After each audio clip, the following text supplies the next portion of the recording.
Aku ingin cerita soal dua orang yang sangat menginspirasi. Yang pertama, Michael Carroll, pemenang lotre asal Inggris. Ia memenangkan lotre sebesar 223 miliar rupiah kalau dirupiahkan. Awalnya Michael Carroll ini bekerja sebagai seorang pengemas biskuit yang dibayar sekitar 204 pound sterling atau kalau dirupiahkan sekitar 3 juta rupiah. Pada tahun 2002, ia memenangkan lotre hingga nasibnya berubah drastis maksud aku, dan mengubah jalan hidupnya. Jadi setelah ia menang lotre, ia mulai membeli rumah mewah, berfoya-foya, dan hanya dalam waktu 8 tahun, ia jatuh miskin lagi dan bangkrut, dan ia bekerja kembali sebagai seorang pemungut sampah atau pemulung ya kalau di Indonesia. Jadi ia hanya butuh waktu 8 tahun menghabiskan uangnya yang sebesar 223 miliar dengan membeli rumah mewah yang sekarang saat dijual rumah mewah tersebut sudah hancur karena tidak diurus dan dirawat, sehingga pada saat dijual rumah tersebut sudah tidak layak dan sudah tidak layak dihuni gitu kan, karena tidak pernah dirawat. Kemudian Michael Carroll ini suka mengadakan pesta. Pada saat pesta ia menghabiskan sekitar 3 miliar setiap pesta. Dia juga suka berpesta dengan wanita-wanita sehingga istrinya meninggalkannya. Dia juga membeli mobil mewah, perhiasan mewah, helikopter, dan menghabiskan uangnya untuk banyak wanita, dan juga ia menggunakan uangnya untuk membeli zat-zat terlarang seperti narkoboy. Michael Carroll sangat tidak bijak dalam mengolah keuangannya. Padahal jika ia bijak mengelola keuangannya, maka ia akan sangat kaya 8 tahun atau 10 tahun kemudian jika ia bisa bijak mengelola keuangannya. Tapi ia hanya butuh waktu 8 tahun saja menghabiskan uang yang ia menangkan pada saat menang lotre tersebut. Ia menghabiskan uang tersebut dengan sangat tidak bijak dan akhirnya kembali jatuh miskin dan menjadi pemungut sampah. Berbeda kisah dengan satu orang lagi yang ingin aku bagikan kisahnya ini, yaitu Warren Buffett. Kisah Warren Buffett ini sungguh menjadi inspirasi yang sangat bagus untuk kita yang ingin kebebasan finansial. Karena kenapa? Warren Buffett ini ia berasal menghasilkan uangnya dari umur 11-13 tahun, dan di umur 15 tahun ia menjual koran, bola golf, bahkan mencuci mobil untuk mendapatkan penghasilan tambahan. Nah, di usia 15 tahun, dari penghasilan mendistribusikan koran, ia menggunakan uangnya untuk membeli lahan pertanian yang ia sewakan kepada para petani lokal. Dan ia mulai menciptakan passive income-nya dari menyewakan lahan. Kamu bayangin deh, orang umur 15 tahun udah punya passive income. Kita udah umur berapa sekarang belum punya passive income? Ayo belajar dari Warren Buffett ini, dia udah punya passive income di umur 15 tahun. Jadi di umur sekarang, ayo mulailah untuk menciptakan passive income-nya kamu, jangan jajan mulu. Nah, kemudian ia di usia 15 tahun melanjutkan pendidikannya dan lulus di usia 19 tahun. Nah, di usia 19 tahun ya udah lulus kuliah loh Warren Buffett ini. Kemudian ia mulai berinvestasi saham, mulai membeli saham, menabung saham, sedikit demi sedikit, dan akhirnya ia menjadi orang terkaya. Dengan kekayaan bersihnya Warren Buffett ini mencapai 67,8 miliar dolar Amerika Serikat. Kalau kita rupiahkan mungkin sekitar berapa ya? Nah, dari cerita yang aku ceritakan kedua orang yang sangat menginspirasi ini, dari Michael Carroll yang memenangkan lotre, lalu bangkrut lagi setelah 8 tahun menjalani kekayaannya itu, menghabiskan kekayaannya itu, dan Warren Buffett yang seorang nggak punya penghasilan apa-apa dan mulai berjuang dari umur 11 tahun, menjual koran, menyemir sepatu, mencuci mobil.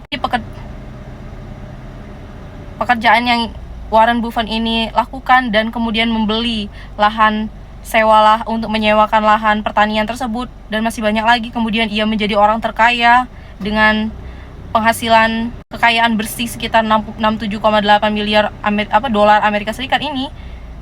Aku bisa melihat perbedaannya, yaitu perbedaan di mindset.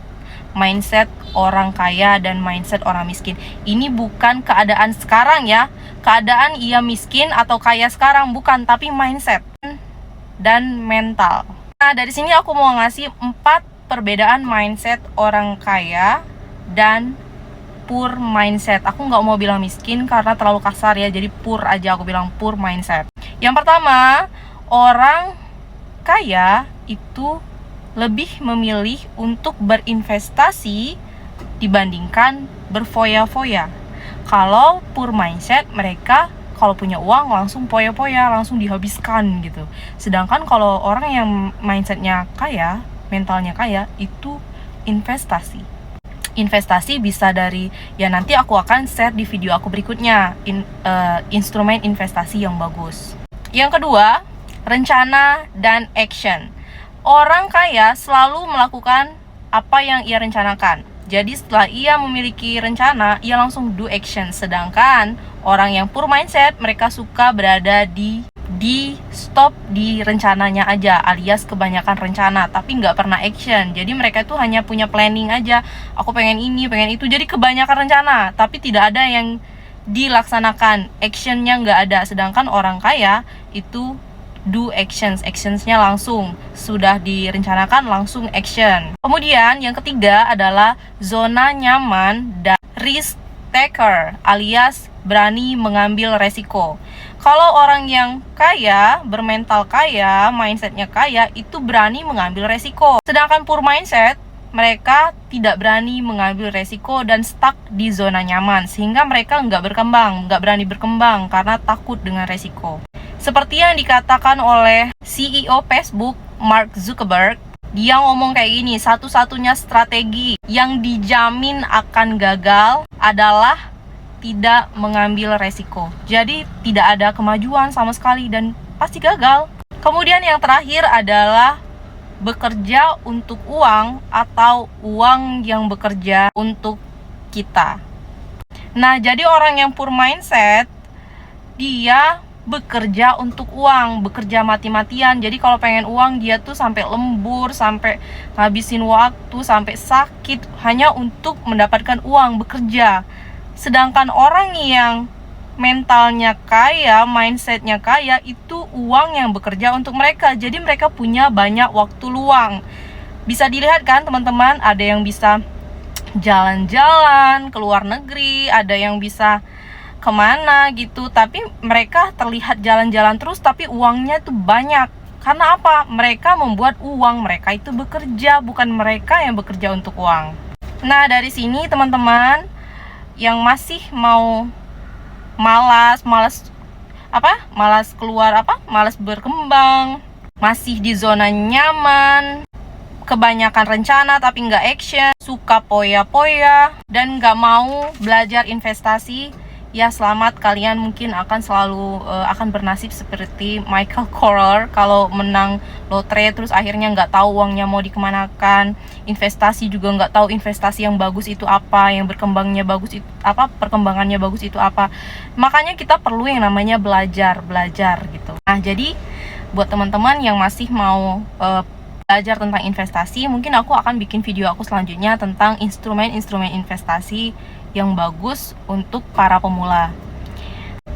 Menurut aku ya, kalau kita masih digaji sekitar 2 juta atau 1 juta, belum UMR gitu ya, mulailah untuk menabung dengan high resiko yang tinggi, seperti menabung 50% dari gaji kita. Misalkan gaji 2 juta ya, kalau bisa 1 juta itu ditabung. 1 jutanya cukup, nggak cukup, harus cukup gitu. Karena kita mau memulai hidup kita dengan cara, nanti kalau uang udah kekumpul, aku mau investasi di ini, instrumennya yang aman dengan resiko yang rendah gitu. Ya kalau bisa resikonya ya yang sedang aja lah, nggak terlalu rendah. Kalau rendah mungkin yang income-nya dikit gitu ya, cari resiko yang nggak terlalu tinggi, nggak juga terlalu rendah. Oke teman-teman, kalau ngerasa video aku ini bermanfaat, silakan klik like, comment, and subscribe. Makasih udah nonton video aku senang banget. Makasih ya. Assalamualaikum warahmatullahi wabarakatuh.